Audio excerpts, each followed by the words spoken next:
Imagine hearing a loud knock on your door in the middle of the night.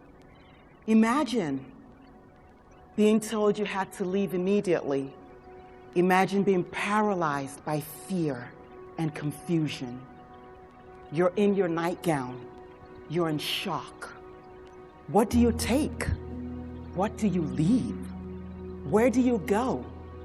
And the children, the grandchildren, what do you do with them? How do 13 of you travel as a group? This is Liberia in 1990, in the heat of a horrific civil war. My name is Bunmi Morgan, speaking for Miss Frances Jackson. Miss Jackson was ordered out of her home at gunpoint with the clothes on her back.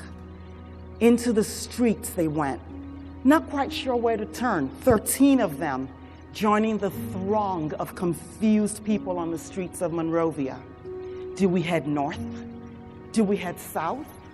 East or west? They headed north. Fendel would be their best bet. The family must stay together come what may. Amid gunshots and dead bodies, they trudged on, hearts pounding and hands quavering. They arrived in Fendel and spent several months with other refugees and displaced people.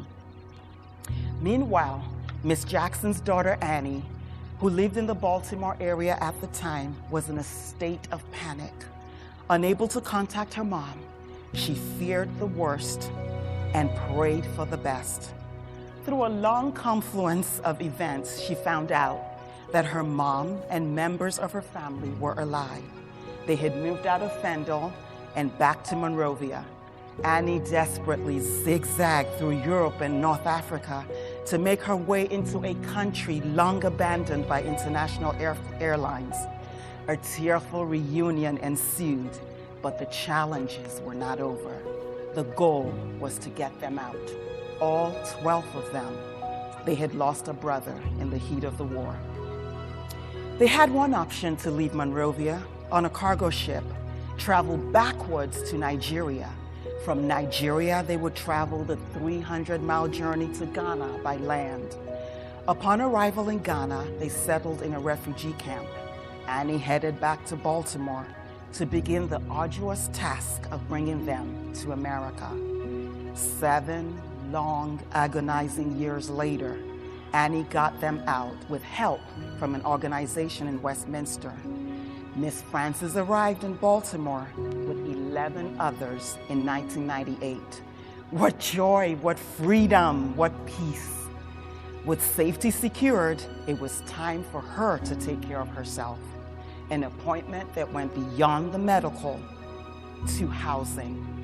Miss Frances went in for a medical appointment and came out with the keys to an apartment. Within 24 hours,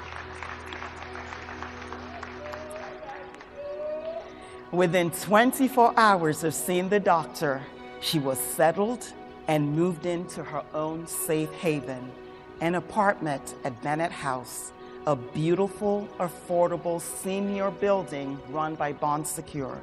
She is home again, a blessing in a long line of blessings.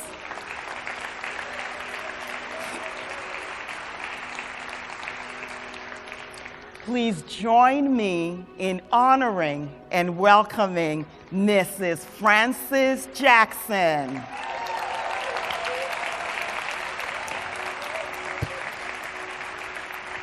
Thank you.